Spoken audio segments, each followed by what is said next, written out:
आज का डिस्कशन सिर्फ शेयर बाजार की गिरावट तक सीमित बिल्कुल नहीं है, बल्कि ये एक ग्लोबल बिजनेस वॉर है जिसमें अमेरिका, चीन, भारत और पूरी दुनिया शामिल हो गई है। और इसी वॉर का सीधा असर पड़ा है हमारे इन्वेस्टर्स पर। सेंसेक्स 2200 और निफ्टी करीबन 743 पॉइंट्स की भारी गिरावट के साथ बंद हो गया।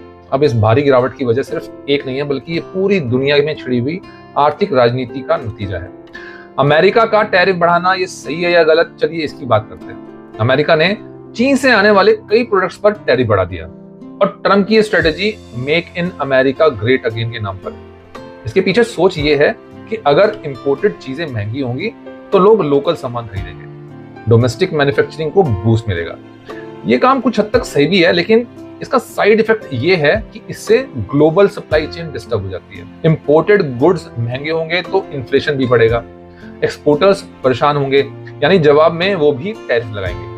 ये सिर्फ चाइना और यूएस तक सीमित बिल्कुल नहीं है, भारत जैसे देशों को भी कोलेटरल डैमेज झेलना पड़ता है। अब इस बिजनेस वॉर में भारत की भूमिका क्या है, इसको समझते हैं। भारत आज ग्लोबल इकोनॉमी में एक इमर्जिंग सुपर पावर है और हमारी डिपेंडेंसी इलेक्ट्रॉनिक्स और रॉ मटेरियल्स के लिए चाइना पर बहुत ज्यादा है। और अमेरिका से भी हमारा स्ट्रेटेजिक ट्रेड पार्टनरशिप है और डिफेंस, फार्मा, टेक सब कुछ ग्लोबल बैलेंस पर टिका हुआ है। अब अगर यूएस चाइना के बीच ट्रेड टेंशन बढ़ेगा तो foreign institutional investors safe play करेंगे और इंडिया से पैसा निकालने लगेंगे। इस बार भी यही हुआ है। फॉरेन इन्वेस्टर्स ने तेजी से निकासी की है और बाजार टूट गया।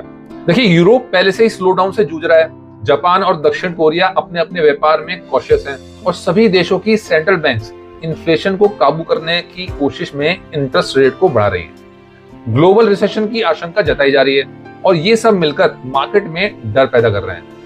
अब इंडियन इन्वेस्टर्स करें तो क्या करें? सबसे पहले तो धैर्य रखें। ये गिरावट पहली बार नहीं हुई है और आखिरी भी नहीं है। मार्केट का असली रिवॉर्ड पेशेंस रखने वालों को ही मिलता है। एसेट डाइवर्सिफिकेशन जरूरी है। इक्विटी के साथ रियल एस्टेट, गोल्ड और फिक्स्ड इनकम को बैलेंस करें। शॉर्ट टर्म पैनिक सेलिंग से बिल्कुल बचें। अगर आप क्वालिटी एसेट्स में इन्वेस्टेड हैं तो ये करेक्शन आपको लॉन्ग टर्म में फायदा देगा। ग्लोबल घटनाओं को समझें, रिएक्ट बिल्कुल ना करें। हर ग्लोबल इवेंट का इमीडिएट रिएक्शन देना बिल्कुल सही नहीं है।